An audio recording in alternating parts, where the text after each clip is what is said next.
বিসমিল্লাহির রহমানির রহিম। আসসালামু আলাইকুম। ফ্যাশন ডিজাইনার হালিমা চ্যানেলে আপনাদের সবাইকে জানাচ্ছি স্বাগত। কাছে এবং দূরে, দেশ এবং দেশের বাইরে থেকে যারা আজকে আমার ভিডিওটি দেখছেন, আশা করছি আল্লাহর অসীম রহমতে আপনারা ভালো আছেন।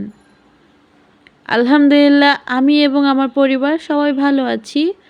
আজকে একটি বেবি টপস এবং একটি বেবি সালোয়ার আপনাদের সাথে শেয়ার করছি, ডিজাইনার একটি সালোয়ার। আশা করছি প্রথম থেকে শেষ পর্যন্ত যদি আমার ভিডিওটি স্কিপ না করে দেখেন, আপনি যে কোনো বয়সী বাচ্চাদের জন্য তৈরি করতে পারবেন। আজকে যে জামাটি আমি তৈরি করছি বা টপসটি যে তৈরি করছি, এই টপসটি আমি তৈরি করছি 2.5 থেকে 3 বছরের বাচ্চার জন্য। আপনারা চাইলে যে কোনো বয়সী বাচ্চার জন্য তৈরি করতে পারেন, শুধু বডির মেজারমেন্ট এবং লংটা বাড়িয়ে নিতে হবে। তো কথা না বাড়িয়ে শুরু করছি কাটিংয়ের পর্ব। প্রথমে আমরা জামার যে টপ পার্ট সেটা কাটিং করে নিব, তারপর আমরা যে সালোয়ার অংশ সেটা কাটিং করব। তো প্রথমে এখানে আমি কাপড়টা যেহেতু আগে থেকেই 2 ভাঁজ করা আছে, এখন আমি এটাকে 4 পার্ট করে নিব।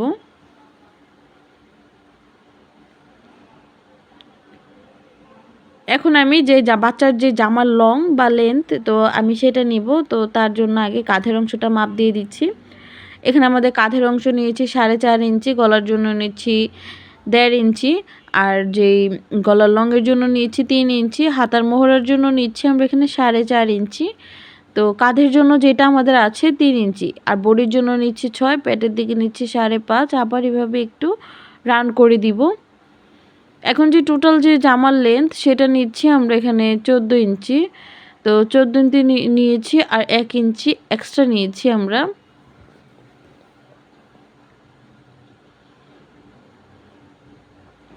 এখন আমি আমার মন পছন্দ মতো গলার কাটিংগুলো করে নিব।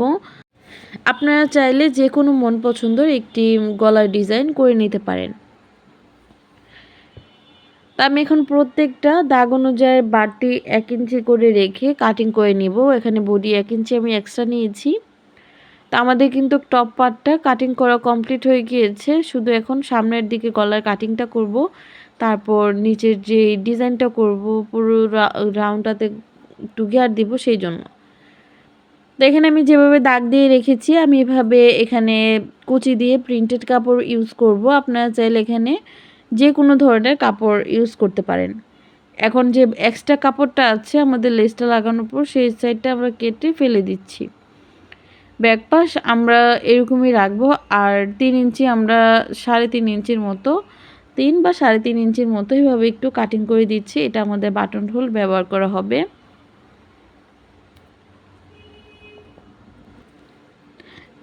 এই সাইড থেকে আমরা একটু কাপড় বার করে নিয়েছি, এটা আমরা বাটন হোল্ডের জন্য এখান থেকে মার্কিং করে নিব। তো এটা আমাদের পরবর্তীতে বাটন হোল্ডের জন্য ইজি হবে বাটন হোলটা ব্যবহার করতে। তো সেই জন্য সাইড থেকে বেঁচে যাওয়া কাপড় থেকে আমি বাটন হোলটা ব্যবহার করে নিয়েছি। আর এখানে গলার পট্টিটা আমি পরে কাটিং করে নিব।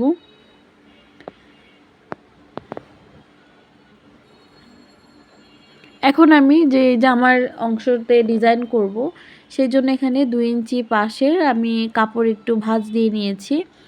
তো তারপর মেজারমেন্ট দিয়ে মেপে নিচ্ছি, এখানে 2 ইঞ্চি করে আছে। যেহেতু আমাদের ডিজাইনটা খুব বেশি হবে, সেজন্য এখানে আমি একটু বেশি কাপড় কাটিং করে নিচ্ছি। আপনারা চাইলে যদি পাতলা পাতলা কুচি দেন, এক্ষেত্রে কম দিতে পারেন। এখন দুটোটাকে মাঝখান থেকে আলাদা করে দিচ্ছি।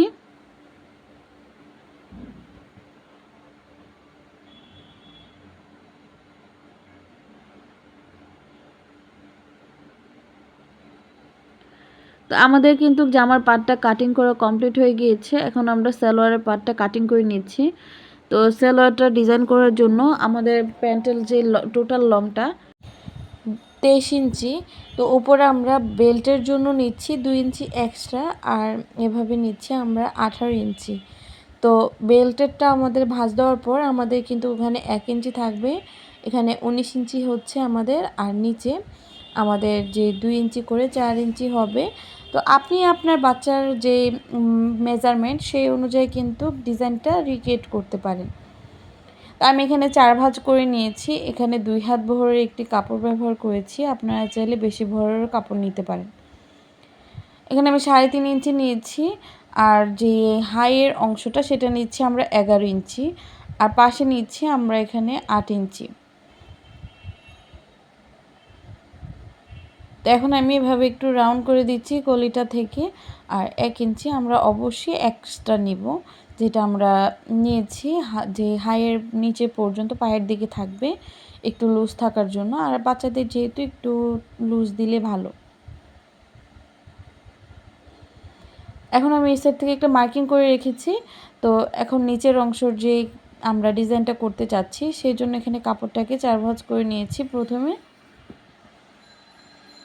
এখান থেকে আমি এভাবে ভাঁজ দিয়েই কিন্তু জামার যে ডিজাইনটা, সেটা যে সালোয়ারের নিচের ডিজাইনটা, সরি জামা বলে ফেলেছি, সালোয়ারের যে নিচের ডিজাইনটা সেটা আমরা এভাবে 2 ভাঁজ দিয়ে কিন্তু আমরা কাজটা করব। তো এভাবে যেহেতু 2 ভাঁজ দিয়ে আমাদের 2 ইঞ্চি হয়েছে, তো এভাবে খুলে রাখলে আমাদের 4 ইঞ্চি হয়। তো আমি এখন কাটিং করে নিয়েছি। এখানে আমাদের 2টা সালোয়ারের পায়ের অংশ কিন্তু আছে। তো আমাদের সালোয়ারটাও কাটিং করা কমপ্লিট। এখন আগে আমরা সালোয়ারটা সেলাই করে দেখাবো আপনাদেরকে। তো সালোয়ারটা সেলাই করার জন্য এখানে প্রথমে যে 2 ভাঁজ করে তারপর একটা সেলাই দিয়ে নিচ্ছি। এক্ষেত্রে আমাদের সালোয়ারের যে পায়ের অংশ, সেখানে কুচি জয়েনিং করতে খুব ইজি হবে।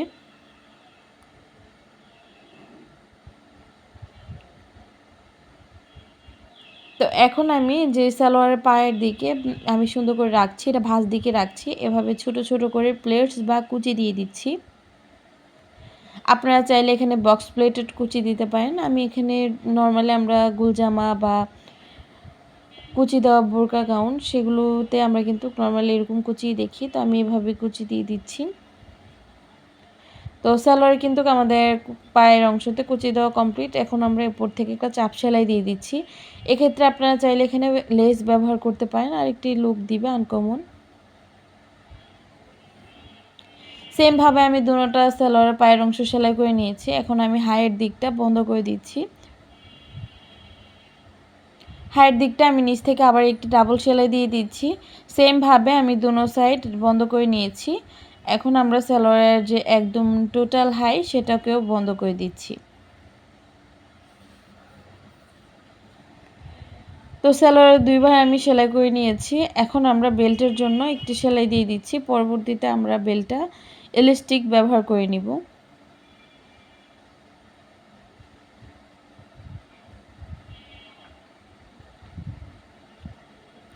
দেখতেই পাচ্ছেন আমি এখন এটাকে ভাঙা দিয়ে এভাবে সেলাইটা করে নিচ্ছি। এখানে আমরা যেহেতু ইলাস্টিকটা ব্যবহার করব, সেই ক্ষেত্রে একটু মোটা করেই রাখছি। আর আপনি যদি চিকন ইলাস্টিক ব্যবহার করেন, এই ক্ষেত্রে একবারে সেলাই দিয়ে তারপর ইলাস্টিকের উপর দিয়ে আবার ফোল্ড করে একটা সেলাই দিয়ে নিতে পারেন।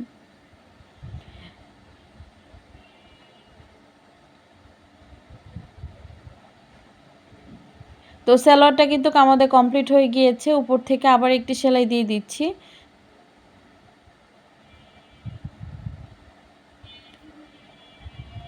ইলাস্টিক লাগানোর পর আমরা লাস্টে দেখিয়ে দিব কিভাবে সালোয়ারটা ডিজাইনটা হয়েছে, এবং ফাইনাল লুকটা আপনাদের সাথে শেয়ার করব। এখন হচ্ছে এরকম লুক এসেছে।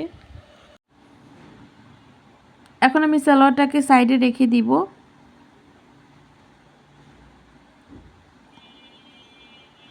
এখানে সামনের পাড়ের জন্য আমি এখানে একটি বক্রম কাটিং মানে কাপড় কাটিং করে নিচ্ছি গলার পট্টির জন্য। আপনারা চাইলে যে কোনো একটি কাপড় দিয়েও এভাবে ডিজাইনটা করতে পারেন। তো এখানে আমি বক্রমটা বা যে পট্টিটা সেটা ব্যবহার করে নিচ্ছি।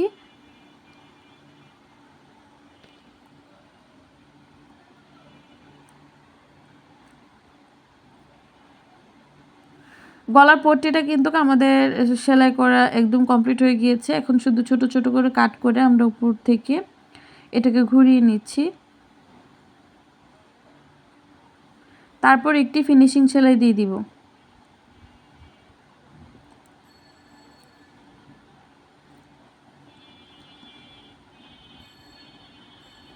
এই ফিনিশিং সেলাইটা দেওয়ার সময় অবশ্যই খেয়াল রাখবেন যাতে প্রিন্টেড কাপড়টা বাইরে বের হয়ে না যায়।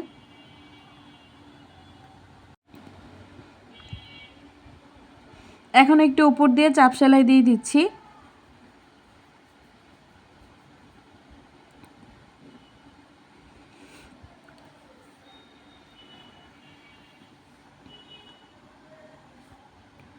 সেমভাবে আমি পিছন পাটটাও যে বাটন হোলের জন্য রেডি করে নিব।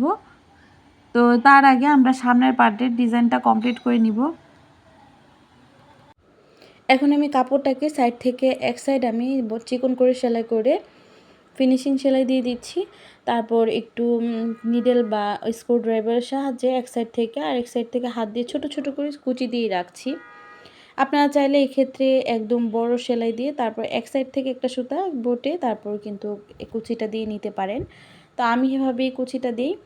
তো এখন আমি এই সাইড থেকে যেভাবে আমি দাগগুলো দিয়ে রেখেছিলাম সেমভাবে আমি এভাবে কমপ্লিটটা করছি। আপনারা আপনাদের মন পছন্দ মতো কিন্তু ডিজাইনটা করতে পারেন। তো এটার উপর দিয়ে আবার একটি চাপ সেলাই দিয়ে দিব। তো এখন একটি চাপ সেলাই দিয়ে দিচ্ছি। তো আমি কিন্তু এই সাইড দিয়ে সেমভাবে একটি যেভাবে আমি উপরের অংশের সাথে জয়েনিং করেছি সেমভাবে নিচের দিকেও কিন্তু আমি জয়েনিংটা করে নিয়েছি। তো আপনারা অনেক বড় ভিডিও দেখলে বিরক্ত হয়ে যেতে পারেন, সেই জন্য আমি শর্টকাটই আপনাদেরকে দেখানোর ট্রাই করি। এখন পিছন পাড়ের আমি এভাবে বক্রমগুলো বা পট্টিগুলো লাগিয়ে নিচ্ছি। বাচ্চাদের জামা যেহেতু বক্রমটা ইউজ না করলে ভালো, আমি এভাবে সফট একটি সুতির কাপড় দিয়ে কিন্তু এখানে পট্টিটা দিচ্ছি।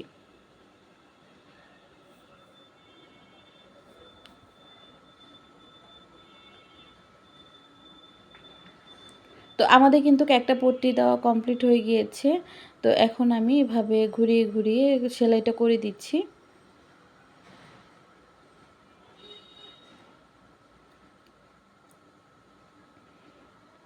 এখন আমরা পিছন পার্টে একদম ফিনিশিং সেলাই দিয়ে আমরা বাটন হোলের যে অংশটা সেটাকে একদম কাভার করে দিব।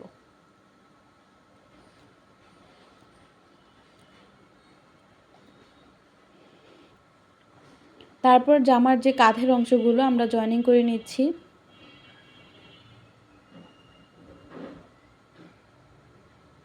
কাঁধের অংশগুলোকে আমি ভালো করে দুই সাইড থেকে ডাবল সেলাই দিয়ে দিচ্ছি।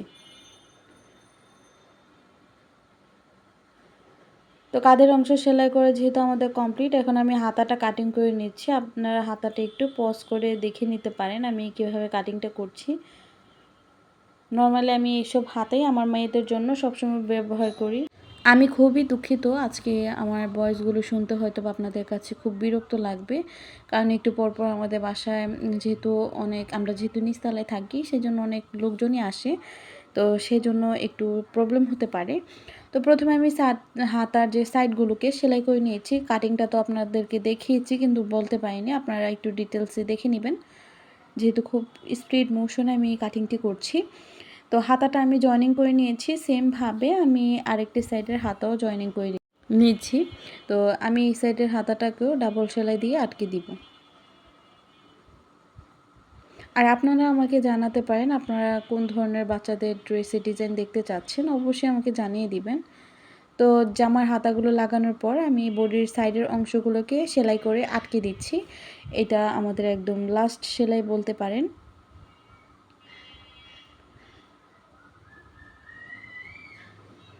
তো আমি আবার একটি ডাবল সেলাই দিয়ে দিচ্ছি। আপনারা কিন্তু এই জায়গার ক্ষেত্রে আপনাদের বাচ্চার যে মেজারমেন্ট অনুযায়ী যে লুজ এবং টাইট এটা আপনাদের মন পছন্দ মতো করে নিতে পারেন। তো আমি এখানে লুজ রাখছি আমার বাচ্চার জন্য। সবসময় আমি লুজই রাখার চেষ্টা করি। ওদেরকে আমি সবসময় চেষ্টা করব যে একটু ফিটিং ফাটিং যাতে না পড়ে, একদম সিম্পল এবং খুবই একটি আরামদায়ক যত জামা পায়।